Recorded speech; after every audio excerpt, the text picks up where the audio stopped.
দেশের ছেলে দেশে ফিরছে, যেন তেন কেউ নন, সেটা হামজা দেওয়ান চৌধুরী। ইংলিশ ফুটবলের পরীক্ষিত এই ফুটবলারের হাত ধরে স্বপ্ন বুনছে লাল সবুজ। তার আগমন উপলক্ষে যেমন অধীর আগ্রহে অপেক্ষা ফুটবল প্রেমীদের, ঠিক তেমনই সে ছোঁয়া লেগেছে হামজার নিজ গ্রামেও। মাঠের ব্যস্ততার জন্য নিয়মিত বাংলাদেশে আসার সুযোগ হয় না হামজার, কিন্তু মাতৃভূমির প্রতি তার নিবেদনের অভাব নেই। বিদেশ থেকেও নিজ এলাকার সামাজিক কর্মকাণ্ডে গুরুত্বপূর্ণ ভূমিকা শেফিল্ড তারকার। নিজ অর্থায়নে পরিচালনা করছেন এতিমখানা, নির্মাণ করেছেন মসজিদ। এরা সবাই মিল্লা এই মসজিদটা বানাইছে, এরপরে মাদ্রাসা বানাইছে, এরপর আরো গ্রামের যদি উন্নত হয় এরা হয়ে দেয়।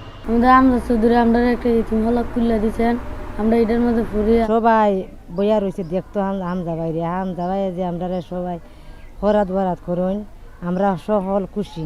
আমরা তো গ্রামবাসী অনেক আনন্দিত এবং ওনাকে আমরা শুভেচ্ছা জানাইব। উনি আমরা স্নানঘাটবাসী অনেক গরিব দুঃখীদের মানুষকে অনেক সহায়তা করছে, আর আশাবাদী ভবিষ্যতে আরও ওনারা সহায়তা করবে। এলাকাবাসীর কাছে হামজা মানি অবশ্য এক টুকরো স্মৃতি, একই সঙ্গে বিস্ময়কর বটে। শৈশবে তার ফুটবল শৈলী দেখার সৌভাগ্য হয়েছিল অনেকের। এখন সে বিশ্ব ফুটবলের অনেক বড় তারকা। তাকে কাছ থেকে এক পলক দেখার জন্য অধীর আগ্রহে অপেক্ষা সবার।